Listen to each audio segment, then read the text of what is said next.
มารียังบ่ขึ้นมาบ่บ่ดีนะสร้างเพิ่นบอกนี่เอาปูนมาแม่นบ่เลย2 สอบเพิ่นบอกได้เพิ่นก็สิมีเบอร์ติดต่อกันอยู่แล้วว่ากับสร้างไปเห็นเพื่อนอยู่ในบ้านนี่อันนี้หลายบอนแต่ว่าคือผู้ที่รับงานนี่คือทางไงดีบ่โดยแม่เสาเพิ่นสิยกเสามื้อใดทุกท่านมื้อวันเสาร์วันเสาร์9ใกล้ได้นี่เนาะมื้อนี้ก็เสาร์6 27 18 19อีก3มื้อ7 18 19อีก3มื้อเนาะ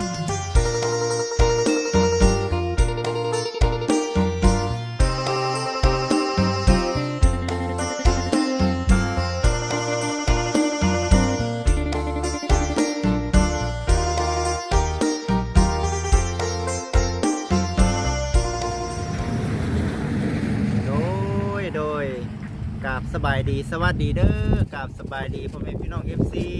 เบิดสุขุสู่คนทางฝั่งลาวฝั่งไทยทางต่างประเทศเด้อ FC เด้อ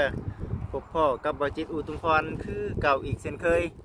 เมื่อนี้เนาะทางบ่จิตเองพาพ่อแม่พี่น้อง FC มาอยู่ที่พี่น้องเอ้ยหมู่บ้านของทางนาน้องบุญทวีเพิ่นหลายมื้อหลายวันบ่ได้ขึ้นมาหากับน้องเพิ่นเนื่องจากว่ารับเวียกทำงานอยู่ทางลุมพุ่นพี่น้องเลยกะพอดีเลยมื้อนี้เนาะชับเปลี่ยนบรรยากาศกันไปพี่น้องเลยเนาะพอบ่ให้ซีเบื่อแน่เนาะไปทางนั้นแน่มาทางนี้แน่แล้วก็คือว่ามีความคิดอยากไปเหนืออยู่พี่น้องเลยบ่อนเพิ่นลำบากขาดแคลนเนาะหลายอย่างหลายแนวขึ้นไปตั้งแต่กี่พุ่นกะกระบะพระเจ้าดีได้พี่น้องไอ้ช่วงคนนั้นมีแยมเมตรอะไรก็ได้ก็บอกนี่อะไรพี่น้องเลยก่อนสิไปได้ก็คือโปรจิตว่าอะไรเอาไปงานแต่ละบอร์ดนี่ก็ผู้รักผู้ใหญ่เป็นสี่น้ำเนาะให้ไปจึงไปได้พี่น้องเนาะคือปัจจุบันนี้เขามากะเอาเนาะมาอัปเดตก่อนช่วงนี้ก็ได้เอาเบิ่งไปน้ำกันเถอะเนาะ FC เดี๋ยวสิเข้าไปหาทางน้องบุญทวีเพิ่นไปเบิ่งเนาะเรือนชายด้านเป็ดว่าเป็นจังใดในจันทร์ก็มานำพี่น้องเพิ่นเนาะมาฮอดก่อนบ่จันทร์เพิ่นไปซะเนาะเดี๋ยวไปอัปเดตถ่ายคลิปให้กับ FC ได้เบิ่งได้ชมก่อนเพราะว่าคือไปเฮ็ดเวียกเฮ็ดงานอยู่บนเก่าเนาะ FC เพิ่นก็ว่าบ่จิตเอ้ยเนาะสับเปลี่ยนกันไปแน่บ่ซั่นบ่อนเขาเจ้าลำบากขาดเคินกันยังหลายแล้วบ่จิตเอ้ยบ่ซั่นหั่นนะไปหาเขาเจ้าในเด้อบ่ซั่นพี่น้องเอ้ยอยากไปอยู่เด้อพี่น้องเด้อเนาะหรือว่าเฮาไปไกลดีแบบคือเว้าแน่หั่นแหละเนาะต้นทุนเฮามันบ่หลายพี่น้องเนาะก็ได้ไปไกลบ่ได้ก็ได้วนเวียนแต่แถวเก่าอันนี้ก็บ่ตี FC เนาะ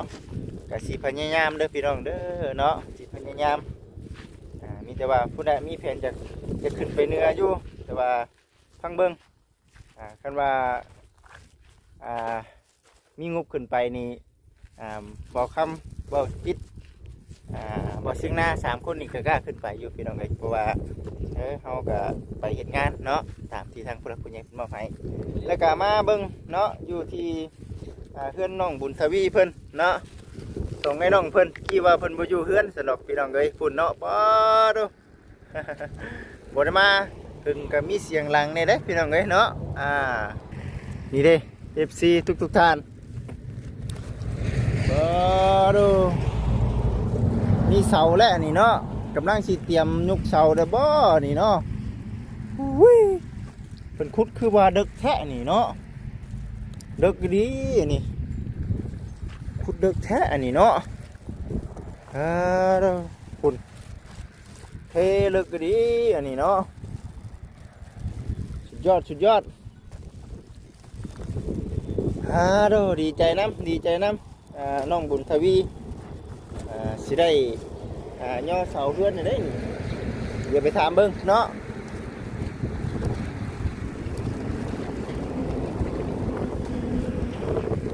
โอ้งัวหลายแท้นี่น้องบุญทวี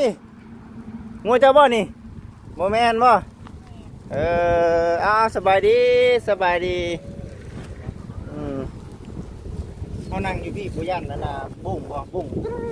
ใส่คอ โก้ไว้หนึ่ง ฮะ กับโก้ กับโก้บ่ นี่กับโก้ผู้ เออ ไอ้ลี่บ่นั่น อาจารย์เห็นไหม แม่น อา บ่ จารย์ใด อาจารย์ แม่น เมน อาจารย์ เราไม่เคยมา อาจารย์น่าบ่เคยมา โอ้แม่นอยู่บ่จัน อาจารย์ชื่อไอ้นี่ เออ เฮ้ยเนาะเบาจักคืออย่างนี้เอ้าเบาชื่อโอ้ขนมนี่แซ่บได้ขนมมันมีน้ำจิ้มน้ำได้นี่เนาะเคยกินดูว่าขนมโอ้ลองเบิ่งมีน้ำจิ้มน้ำมาแกเบิ่งดูน้องใส่ผ้า มันจะดีด มันจะเด่นนี่ใส่น้องใส่ผ้านะ เพื่อนรักษา ลองแกเบิ่งดู เอาเขาไปไหน เจ้าประชาโทรศัพท์ เกี่ยวมุ้ยไผอยู่ดอกนะเนาะ ที่ว่าผมมีไผอยู่ให้ประตูเลย ของรับประทานก็ไป เราไปหาหลอกขายกับไผแซก ไผแซก ไปแบบ ครัวกับไผไปได้ จาน เราเฮ็ดเองบ่ ต่อทำงานไปเอาอยู่งานประทานต่อ ไผแซก ไผขี่เท่าธรรมดานี่ ไผขี่ไปหาเราขายเอ้าเนาะเอาล่ะโดยชื่อมาต้อนน้องๆเพิ่นก่อนเนาะบ่ได้มาแต่หึงเนี่ยชื่อโย่บ่าวหยังก็บ่าวได้นี่ฮะบ่ตายังบ่ทันขึ้นมามื้อนี้ก็คือว่าน้องไอ้เองก็บ่ได้ขึ้นมาแต่หึงแหละ แม่น เสาเพิ่นสิยกเสามื้อใดทุกท่าน วันเสาร์ วันเสาร์ เก้า ใกล้ได้นี่เนาะมื้อนี้ก็เสาร์6 28 29อีก3มื้อ เสาร์7เสาร์8เสาร์9อีก3มื้อเนาะ เสาร์คุณยกอีก3 มื้อ เสาร์เก่า อืม 3 มื้อได้แซ่บอยู่บ่ มารียังบ่ขึ้นมาบ่ บ่ดีนะสร้างพวกเรานี่เอาปูนมา แม่นบ่ เลย2 สอบ เพิ่นเว้าอันใด อืม เพิ่นก็สิมีเบอร์ติดต่อกันอยู่แล้วว่ากับสร้าง สร้างไปเห็นเพื่อนมีในบ้านนี่มันเห็นลายบอล อืม แต่ว่าคือ หลายบอน ผู้ที่รับงานนี่คือทางไอ้ดีบ่ เลย ไอ้เตียงเด้โอ้ตัวไอ้เตียงรับเรียกหลายแน่เนาะจะเป็นบ่จะเองก็บ่ได้ค่อยเบิ่งคลิปทางง่ายๆเพิ่นแน่แต่ว่าคือน้องเพิ่นว่าทางไอ้ดีเนาะทำงานแต่ว่าเพิ่นบอกว่าอยากได้ปูนบ่ เลย จะประมาณจักสอบ 2ที่นี่มี3 เอ้ยเทตีนเสาบ่ โมเมนต์เนาะเพื่อนมี3คนปลูกเนี่ย มีสอง มี2เอาอีก2 อีกสองบ่ เป็นสี่ เราเอาอีก2เทบ่ได้เสร็จแล้วบ่เลยแล้วเทลองพื้นนี่ แต่วันไหน เอ้าเซฟบ่ล่ะ เนาะ เซฟไปให้ไอ้กินได้ไหม เท่เมื่อวานนี่ เทมื้อวานนี่บ่มื้อวัน วันเสาร์ เสาร์เห็นปะฟังไปเนาะแต่มันตรงกันกับบ้านเพื่อนน้องไม้เด้เนาะ โอ้อยู่บ้านน้องไม้กัน คุณแม่เพื่อนเด้จักชื่อว่าจังได๋ฟังเบิ่ง อืม โอ้โตคักเด้อพี่น้องเด้อเนาะคุณขึ้นข้างแน่นี่เนาะบ่แม่นบ่มีรถทีมงานบ่แม่นเด้นี่เนาะ รถเจ้าเลยรถจักรวาตา มีแต่รถบ่จิตกับรถบ่ต้านะสิว่าแต่งแน่พี่น้อง แต่งก็แต่งย้อนมันบ่คือเพิ่นเนาะรถของไอ้เพิ่นบัดรถเพิ่นมีเงิน แม่น เงินพอใช่บ่ได้ค่ะเนาะเงินพอเพิ่นก็ได้เอาแบบสมบูรณ์แบบแล้วก็จิตเองก็แห้งคักเนาะชื่ออยู่ว่ามาทวีตรงกิน ชื่อว่าชื่อรถเบาชื่อว่ากินนี่ชื่อเนาะชื่อว่าป้ายบัดนี้ป้ายทะเบียนได้ อ่า เปลี่ยนใหม่ได้เนาะบัดนี้ ยังไงอีกเลย 9052 กสเนาะกส9052 เปลี่ยนไปเปลี่ยนป้ายใหม่เนาะตัว เล่นคือว่าเรายังมาลงมาแต่เลย โอ้เพิ่นเห็นทั้งเฮาคุยกันอยู่เด้ แม่น เดี๋ยวเราก็ลงมา เราไม่ใช่มา จะบ่ค่อยมาบ่ เราข้ามมาแต่จับเราต้านต้น แม่นบ่มาตอนใด จนจะอะไรมันคือ นั้นในไส ได้จะแป้งจะแบบได้ในพวกหวาน เนาะ เวลาได้นะ แ ม่นบ่ชื่ออยู่เนาะเออ เที่ยงกลางคืนบัดนี้ เบิดแล้วต้องกลางคืนเงี้ยงเอา ตอนไรแม่งแข้งอีกเนาะ อืม ใบก็ต้องงอนได้น้องเอ้ยหาเนาะ มันแดดสิโอ้ ยังมีอยู่ ยังมีอยู่บ่ อืม มันบ่ได้ไปไล่ เออ มันเป็นหมูเขาเอาไว้หนูเข้าผู้ใหญ่หนู ลูกเข้า เข้า อืม เอาถือว่าข่าวดีใกล้เข้ามาแล้วพี่น้องเอฟ แม่ ซี น น้ำมอดเจ้าจันกันเข้ามาแล้วเป็นที่ได้ดีใจบ่ล่ะดีใจเนาะเพื่อแม่มาเนี่ยเอ้ยเนาะบอกแม่อยู่บ่เบิ่งคลิปอยู่บ่เพิ่นโทรมาดินอยู่แล้วว่า มือเน็ตทำมันทางเขาบ่ได้ใช้สากเขาขาด ใส่สากกระขาด จะโดนๆอะไร เดี๋ยวนี้ต้องไปสาดอยู่บ่อนอื่น โอ้ ใช้สากคน ว่าน้องอยู่แถวนี้มันมีไฟฟ้าบ่เออ ผู้เตือนมัน มีแต่เพื่อนเขาเจ้าเนาะ เพิ่นนอนอยู่นี่เด้อจะได้เดือน นอนเลยพี่เออ ขับไทยมา บ่พูดว่าเจ้านะ เจ้านะนอนที่บ่ญาติป่ะ ขอยาก บ่ญาติคนเอาได้นี่โจ๊กอยู่ญาติป่ะบ่ญาติเนาะบัดนี้เขาบอกอยู่ว่าชื่อตัวนั้นน่ะบ่มีดอกแบบนั้นคนจน เอาเล็กน้อยบ่คนเว้าให้ผู้เฒ่าเดี๋ยวเล็กน้อยบ่อยากให้หลานนั่นไปดินไกล เออ อย่างนั้นน่ะนะ เอาก็ถือว่าหุ้มกุ๊กหมักข้อนี่พอดีคักเนาะ เย็นแล้ว เย็นคักแล้วบัดนี้เนาะ กี่ไว้หน่อยมันแดด เมื่อกี้มันบ่มีใบเนาะ มันมีใบเด้บัดนี้มันมีใบแล้ว พามเตียงกลับมาวิหลังวิ ได้บ่บ่มาหามาเอาขึ้นนั่งโยก จะหามได้บ่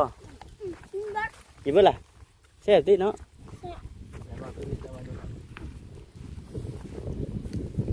เดี๋ยวมานั่งก่อนโอ้บ่ได้เผานี่เนาะ บ่ ไปเดี๋ยวบ่มาบ่โอเคมาเกิดหนึ่งเนาะมานั่งเบิ่งบัดนี้โอ้คืออยู่ได้พี่น้องเอ้ย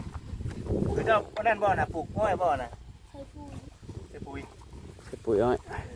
นั่งครับพี่น้องเอ้ยเนาะเจ๋งบ่บ่ครับ เจ๋งจ้ะ ได้บ่ น้ำกินปัสสาวะลง ประชาติลงก่อน เอ้า เป็นยังไง หมดบ่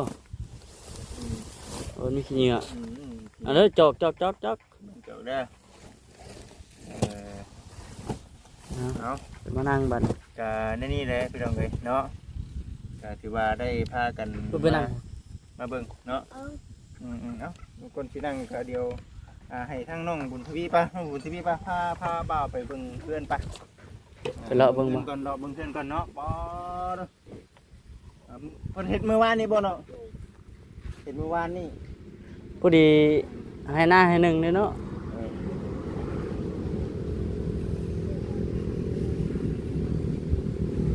ไปเบิ่งเนาะใจน้ำพึ่งเลยพี่น้องเนาะเด็กบ่ได้มาเดี๋ยวหึงเด็กให้น้องเพิ่นพาเราคือว่ากันนี่คือคุณน่ะมันบ่พอน่ะเขาว่าสิใส่ใช้บ่น้องสิใส่เกยก็ บางทีเทเสา เทเสา เทเสาเนี่ย ตุ๊ก นี่เฮ็ดโดยเฉพาะได้เนาะ ที่เฮ็ดเลยสิบ่ได้ เฮ็ดบอนเทน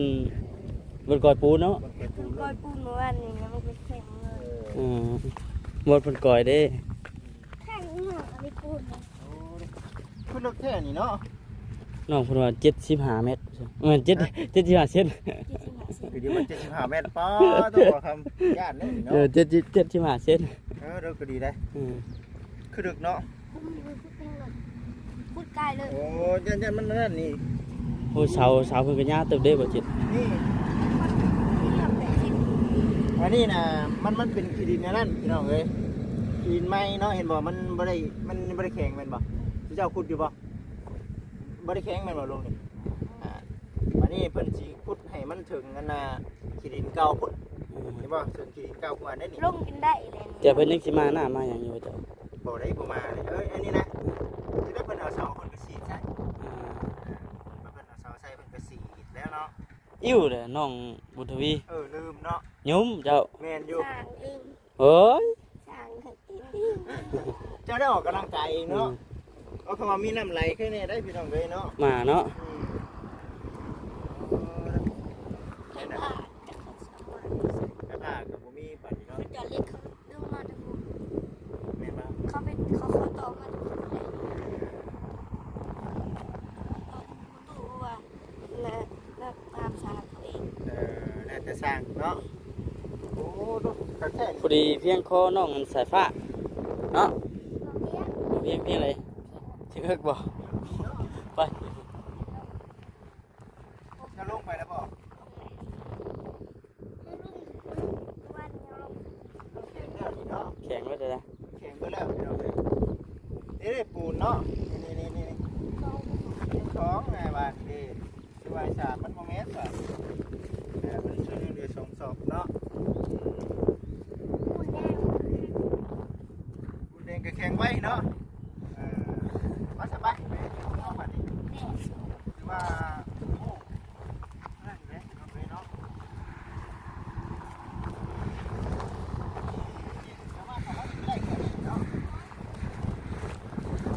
มาไว้ได้มาพอดีมาไว้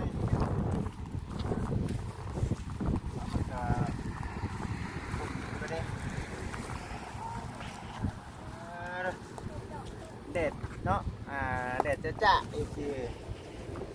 เอาดีใจน้ำเด้อดีใจน้ำมื้อวันเสาร์เนาะวันที่29แม่น 29เป็นบ่ครับวันเสาร์วันที่29 ไหลบางมื้อนี้มัน ที่26แล้วมื้อนี้เนาะที่18 19วันนี้ก็พฤหัสเสาร์แม่นละมื้อวันเสาร์มื้อวันเสาร์เป็นมื้อย่อ อืม แต่ว่าทางไอดียังไม่ได้ขึ้นมา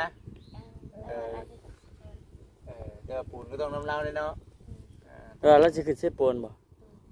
นั่นแหละบางจิตก็ว่าโอ้ยอยากขึ้นไปน้ำนี่พี่น้องสักบาท พอได้จะช่วง3 คืนเนาะมาคำเนาะ เพราะว่าไปพุ่น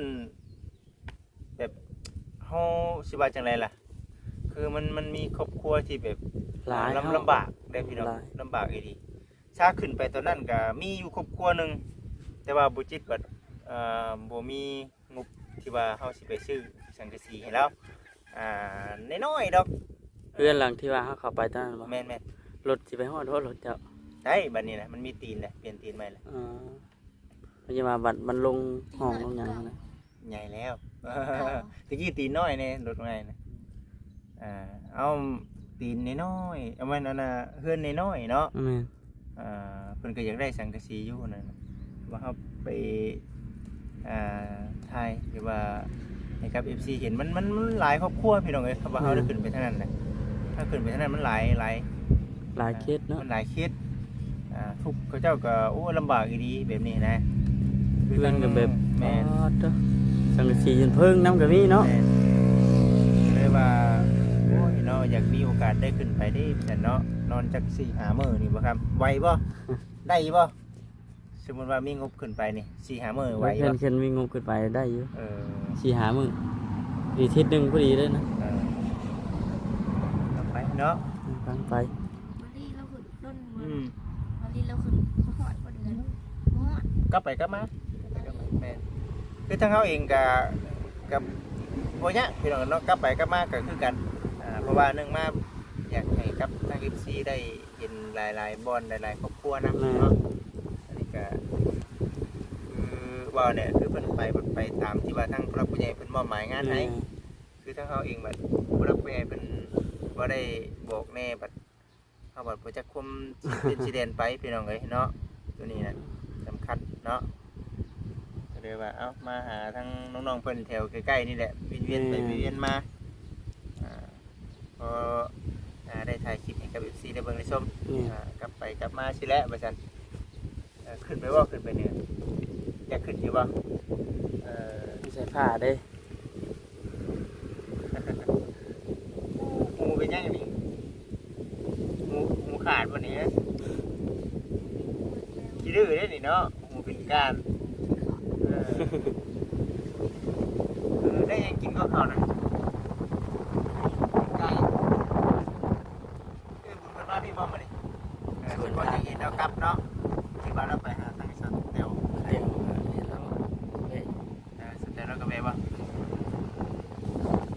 ได้พี่น้องเอ้ยเนาะมีแต่ว่าได้บ่คำได้อยู่บ่บ่ได้เดียวให้ทั้งบ่จันเพิ่นเนาะมา เนาะ ถ่ายหรือว่าจะว่าเรามีเวียกสิบ่นำมาจักเราบ่ได้มา ว่า ถึง จะชิมอะไร นะ จะชิมอะไร โยเฮ็ดได้แสนเนาะจะหน่อยพุ่นแหละจะหน่อยเดี๋ยวสิเมื่อพุ่นแหละเดี๋ยวเข้ามายังอยู่ยังบ่ทันได้เมื่อดอก อะไร เมื่อไว้ดิ มาเป็นเดียว จะหน่อยเดี๋ยวไปนั่งดินอยู่รถก่อนให้ทางบ่จันเพิ่นมาอบรมนำเด้อมาสมัครทำมานั่นแหละ FC เอ้ยเนาะทางบ่จิตเองก็ได้ยังอยู่ยังบ่ทันได้กลับเดี๋ยวให้ทางอ้ายเพิ่นมานั่นกันก่อนเอาลืมเนาะเอาสบายดีคลิปนี้เด้อพี่น้องคือก็สิได้ขอตัวจบคลิปก่อนเดี๋ยวคลิปหน้าผู้ใดเดี๋ยวสิได้ถามไทยกันเรื่อยๆเนาะ FC เนาะเดี๋ยวจบจากนี้บ่จิตกับเมื่อได้เลยพี่น้องอันหนึงคือไปเอาอันเนื้อหมูปลาทู FC เพิ่นก็ถามอยู่ว่าอยากขายเลยบ่ประชันยังพี่น้องเอ้ยยังขายอยู่แต่ว่าช่วงมือวันค้านน่ะบ่จิตเปลี่ยนบ่อนขายโดดโอ้ยขายบ่ดีกลับขึ้นมาสิมาขายบนเก่าละบัดนี้ว่ามันขายบ่ได้พี่น้องเอ้ยคนคิดว่าบ่จิตบ่ได้มาลูกค้าเขาเจ้าลึงบ่อนเอ้าบ่ได้มาบ่มื้อนี้ประชันนะ FC เอ้ยเอ้ามีแต่ว่าสิกลับไปเอาปลาทูสิ้นหมูแล้วก็สิอันนั้นพี่น้อง FC สิไปขายน้ำปั่นซอยมีนาเพิ่นก็ว่าอยากทำเด้อมื้อนี้ประชันอยากให้ชื่อไข่มุก คือว่าแน่เลยเอ้าเดี๋ยวนั่งก่อนจะหน่อยเดี๋ยวยังสิเข้าไปหาน้องๆเพิ่นอยู่พี่น้องเอ้ยเอ้าอยู่ดีมีแฮง FC ทุกท่านผิดพลาดประการใดกับขอโทษขออภัยนำหลายๆเด้อพี่น้องเด้อสำหรับคลิปนี้ขอกล่าวคำว่าสบายดีอยู่ดีมีแฮง